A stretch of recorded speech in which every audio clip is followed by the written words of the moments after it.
Bonjour à tous et bienvenue sur ma chaîne Cooking by Mimi. On se retrouve aujourd'hui pour la réalisation d'une recette turque qu'on appelle les gözleme, qui est une fine galette de pain turc, traditionnellement cuite sur une plaque chauffante en forme de dôme, qui peut être garnie avec différentes farces. J'ai eu l'occasion d'en consommer dans les rues de Turquie et croyez-moi, elles sont délicieuses. Je vous propose de rester avec moi jusqu'à la fin de la vidéo pour découvrir cette très belle recette. C'est parti pour la réalisation.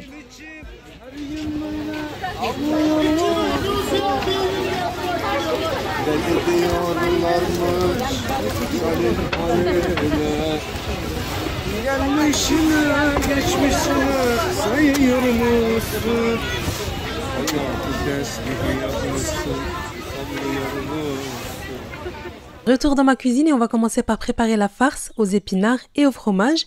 Donc pour ça on aura besoin de 500 g d'épinards lavés, égouttés et séchés, une petite botte de persil, 250 g de fromage feta, 2 petits oignons ou bien un gros, 4 cuillères à soupe d'huile d'olive et pour les épices on aura besoin d'une demi-cuillère à café de sel, une demi-cuillère à café de poivre, une demi-cuillère à café de paprika et une cuillère à café bombée de piment en paillettes. On va commencer par préparer la farce pour qu'elle ait le temps de refroidir. Donc tout d'abord je commence par hacher mes épinards.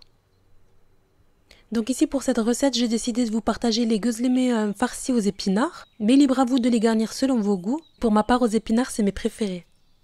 Et en plus c'est très rapide à faire. Pareil pour le persil, on va venir le hacher finement.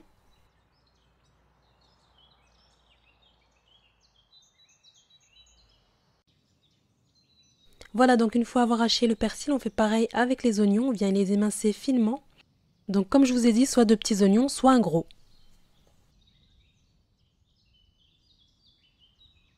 Voilà, donc ensuite ici on va venir faire chauffer une poêle et on va y verser l'huile d'olive. Donc environ 3 à 4 cuillères à soupe, donc un gros filet d'huile d'olive. Et lorsque l'huile est bien chaude, on vient y verser les oignons. Ensuite ici on va bien les faire revenir jusqu'à ce qu'ils soient légèrement dorés. Donc ensuite on y ajoute les épinards, donc ici je l'ajoute en 2 fois. Vous allez voir qu'au bout d'1 minute ça va commencer à tomber, donc ça va réduire.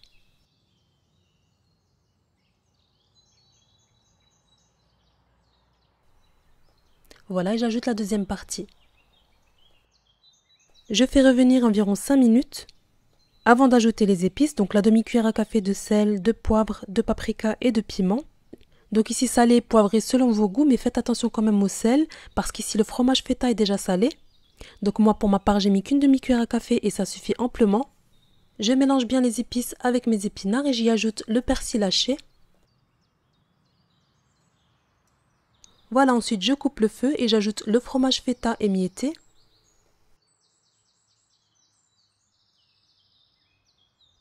Et ma farce aux épinards et à la feta est prête.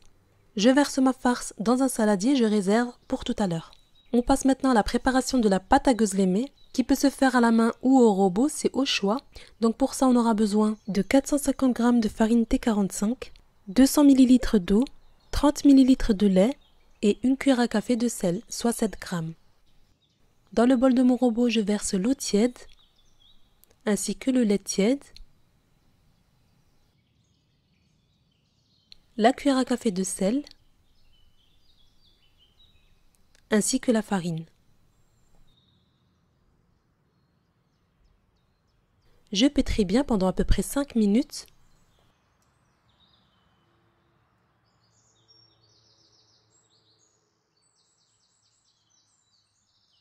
Voilà, vous allez pétrir la pâte jusqu'à obtenir une texture comme celle-ci, donc pas collante mais pas trop dure non plus. Je viens déposer ma pâte sur un plan de travail fariné.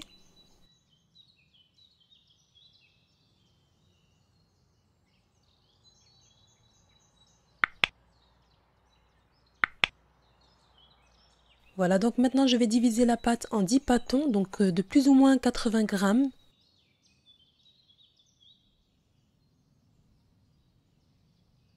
Je viens ensuite les bouler comme ceci. Je rabats l'extérieur vers le centre en pinçant bien. Et je le roule dans la farine pour éviter qu'il ne colle au plan de travail. Après avoir formé vos 10 pâtons, vous allez venir les filmer pour éviter qu'une croûte se forme sur le dessus. Je laisse mes petits pâtons se reposer pendant à peu près 20 minutes, le temps qu'ils se détendent. Passé 20 minutes, on va maintenant passer au façonnage. Donc ici pour la cuisson, j'ai utilisé une poêle électrique, mais vous pouvez très bien utiliser une plancha ou bien les cuire tout simplement dans votre poêle. Je récupère un premier pâton et je veille bien à recouvrir tous les autres pour éviter qu'ils ne s'assèchent. Donc ici, veillez à bien fariner le plan de travail parce que la pâte est collante et ça nous permettra de bien la manipuler et de l'étaler au rouleau. Voilà, donc je pars toujours du centre vers l'extérieur. Et je farine à nouveau. Donc là, il est important que votre pâte soit très fine, donc je vais vous montrer l'épaisseur. Voilà, donc comme vous voyez, elle ne colle pas du tout vu que je l'ai bien farinée et vous voyez comme elle est très fine.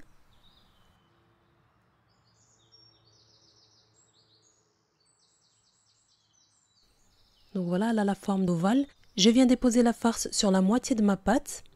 Je l'étale à l'aide d'une fourchette et je viens replier la pâte sur le dessus comme ceci.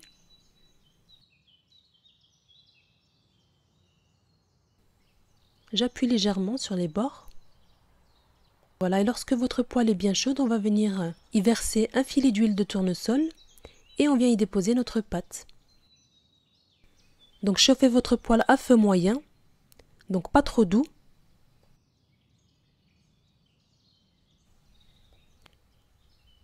Donc là, dès qu'elle commence à cuire légèrement, je vais venir la retourner. Voilà, et en attendant, je viens façonner le deuxième pâton. Donc n'hésitez pas à la bouger comme ceci.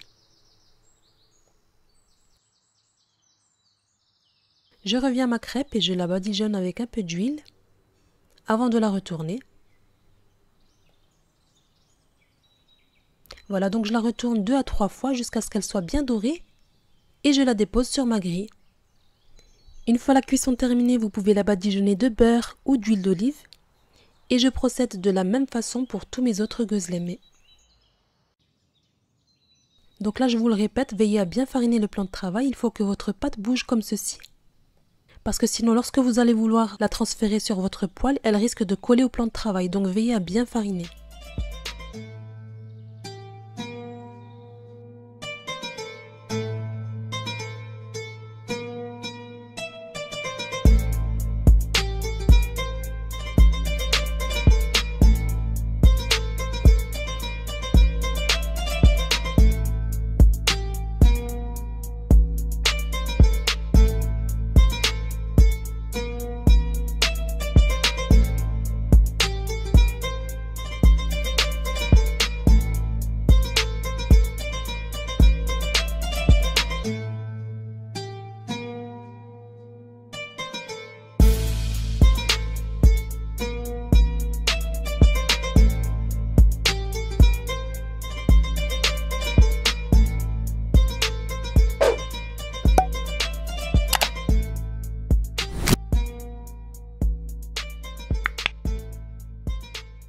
Et voilà, on arrive à la fin de la vidéo, j'espère que ce voyage culinaire vous aura plu. Ces crêpes turques sont délicieuses, légères et moelleuses et surtout très rapides à réaliser. N'hésitez pas à tester cette recette, elle est vraiment très appréciée et c'est un bon moyen de faire manger à vos enfants des légumes. Ces guzlemê se conservent très bien au frais et le lendemain ils sont aussi très bons, il suffit juste de les chauffer un peu à la poêle avant de les servir. J'ai accompagné les guzlemê d'une boisson typique, le ayran. Une boisson très rafraîchissante à base de yaourt, d'eau et de sel, que tout le monde connaît. Si vous avez aimé la vidéo, n'oubliez pas de liker, abonnez-vous à ma chaîne si ce n'est pas encore fait. Je tiens aussi à vous remercier pour vos commentaires qui font énormément plaisir. Merci pour votre soutien et moi je vous dis à très vite pour une prochaine vidéo.